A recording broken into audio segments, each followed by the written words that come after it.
Our programs offer many languages. Please visit suprememastertv.com/schedule. Nos programmes offrent plusieurs langues. Veuillez visiter suprememastertv.com/schedule. Nuestros programas ofrecen varios idiomas. Visiten suprememastertv.com/schedule. हमारे कार्यक्रम पेश किए जाते हैं कई भाषाओं में। कृपया देखें suprememastertv.com/schedule. Catching a virus is much easier than you think, and even chatting is a hazard. With the aid of aerodynamic particle sizing, it was found that up to 330 particles were released into the air per second when a person made the ah sound. Continue watching to find out more.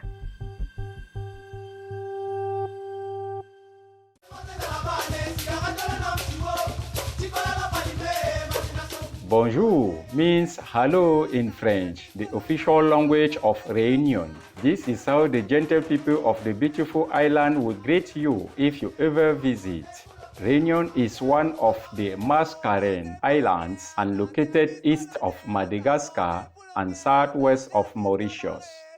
Gorgeous viewers, my name is Didier. Réunion's graceful people wish that your life is filled with God's blessings and joy. Welcome to our show, The Protective Power of Masks, Part 1 of 2. It is easier than ever before to travel quickly to new distant places via car, train, or airplane. However, in the 21st century, more and more infectious diseases have emerged and pose a threat to global public health due to the constant, high-volume movement of people between different countries for trade and tourism. The World Health Organization, or WHO, defines an epidemic as the occurrence in a community or region of cases of an illness, specific health-related behavior, or other health-related events clearly in excess of normal expectancy. The entity defines a pandemic as the worldwide spread of a new disease. Over various times in the past 2 decades, there have been newly appearing zoonotic pandemics like SARS, avian flu, swine flu, MERS, etc. They do not simply disappear after a while, rather these diseases keep resurfacing. The first case of the Middle East Respiratory Syndrome, or MERS, was detected in Jordan in April 2012. While it emerged in the Middle East, an outbreak of MERS occurred in Korea in 2015. Understanding the mode of transmission of an infectious disease like MERS or COVID-19 caused by the SARS-CoV-2 virus is essential to lessen or prevent the further spread of the illness. Viruses can be transmitted between people through airborne droplets made of mucus, saliva, and water. Particles containing viruses can be detected when an infected individual coughs, sneezes, talks, or even exhales. One study found that droplets larger than 5 micrometers tend to fall to the ground within 1 to 2 meters of the ill individual. Another person standing within this range may have the droplets enter their mouth, eyes, or nose and then become infected. When exhaled, respiratory particles less than 5 micrometers in diameter are called aerosols. Aerosols float in the air for a longer period of time and travel a further distance before being breathed in and possibly infected someone or evaporating. Recently, the gas cloud hypothesis was explored in an article published in the Journal of the American Medical Association. Under this theory, when a person coughs or sneezes, viral particles of different sizes are expelled in a gas cloud or puff. Depending on humidity, air temperature, and airflow, the aerosols can remain in the air for a considerable amount of time and travel up to 7 or 8 meters. Given favorable conditions, the length of time aerosols can exist can be extended by about 1,000-fold from milliseconds to minutes. SARS-CoV-2 has been detected in air samples even after several hours. Catching a virus is much easier than you think, and even chatting is a hazard. According to researchers, talking can potentially spread a virus by releasing infectious droplets and aerosols. Researchers use laser light scattering technology to observe the emission pattern of droplets from a person who was speaking. About an average of 1,000 droplet particles were detected in 1 second. With the aid of aerodynamic particle sizing, it was found that up to 330 particles were released into the air per second when a person made the R sound. The louder the sound a person made, the greater the number of particles that were emitted. In a different study, when the subject spoke loudly, up to 53 particles were emitted per second, compared with only 6 particles when the person whispered. The number of particles generated during speech also varies across individuals. These results suggest a significant risk from COVID-19 asymptomatic people unknowingly spreading the coronavirus by merely talking. We will now pause briefly for a constructive message. Please stay tuned to Supreme Master Television. Welcome back to The Protective Power of Masks, Part 1 of 2 on Supreme Master Television.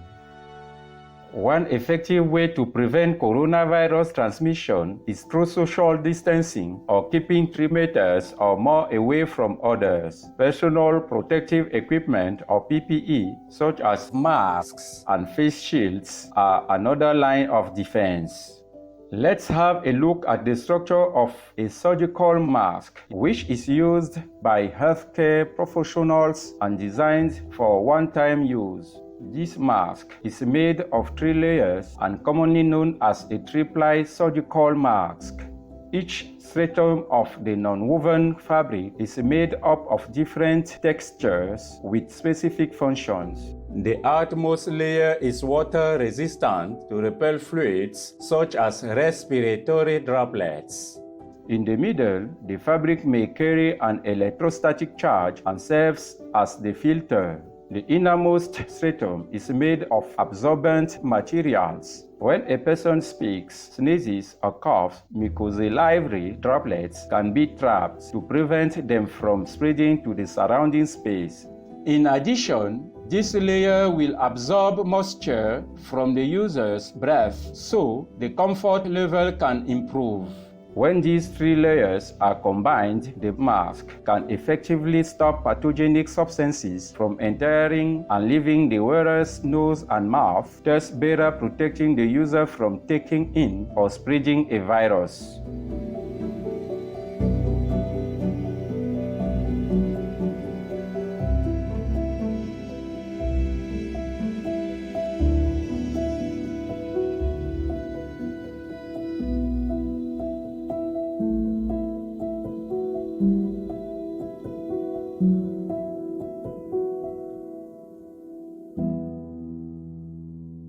What does the scientific data say about the benefits of mask wearing to protect us from SARS-CoV-2? One source of evidence that supports the effectiveness of wearing a mask is laboratory studies which explore the respiratory droplets patterns and investigate how different mask types protect the wearer from them. An experiment used a high-speed camera to observe the patterns of respiratory droplets coming from a person's mouth when speaking a phrase. The recording showed hundreds of droplets between 20 to 500 micrometers in diameter were released from the test subject. However, when the person covered his mouth with a damp washcloth, almost all of these droplets were absorbed by the cloth. I feel like they should take it serious. Their life matters.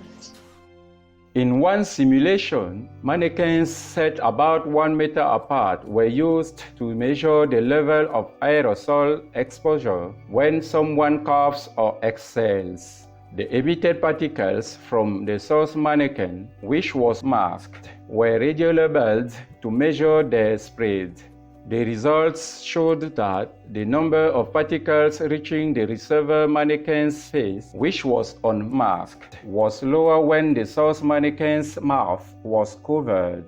In another test, where the source mannequin's mouth was uncovered, the receiver mannequin could still be equally well protected if a N95 mask or a face mask that blocks 95% of small airborne particles was sealed over its face properly.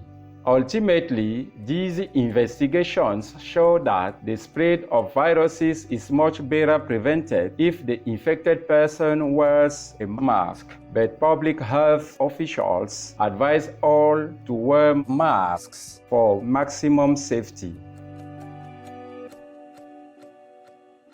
The United States Centers for Disease Control and Prevention, or CDC, recommends wearing a mask in indoor spaces outside of the home because the coronavirus may be shedding from infected individuals, including asymptomatic ones. A poorly ventilated building can be dangerous.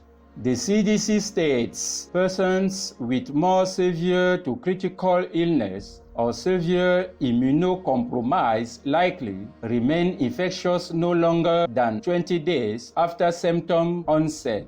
Recovered persons can continue to shed detectable SARS-CoV-2 RNA in upper respiratory specimens for up to 3 months after illness onset, albeit at concentrations considerably lower than during illness. Thus, taking adequate preventive measures to minimize exposure to possible viral particles in the air is vital for safety.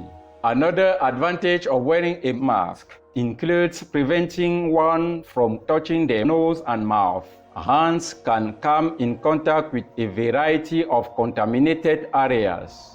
A study released in March 2020 found plastic and stainless steel surfaces can harbor the novel coronavirus for up to 72 hours, and it can live on cardboard for up to 24 hours. High-touch areas that may be contaminated include doorknobs, elevator buttons, tables, light switches, handrails, countertops, and bathroom fixtures. Wearers must also be careful to not touch their face when adjusting or taking off their masks, because unclean hands can come into contact with the eyes. In today's program, we hope you have learned how wearing a mask can help you and the people around you to stay safe and healthy during the pandemic. Please join us again on Saturday, February 13th for the protective power of masks, part 2 of 2, where we will discuss different face mask types and their levels of protection. All of Supreme Master Ching Hai's tips for protection during the COVID-19 and any other pandemic are free for viewing and download at Master's Tips on COVID-19.com. Be vegan, make peace. Shining viewers, thank you for your company for our show. May you and your loved ones always be blessed with divine light. Our programs offer many languages. Please visit suprememastertv.com/schedule and suprememastertv.com/HL.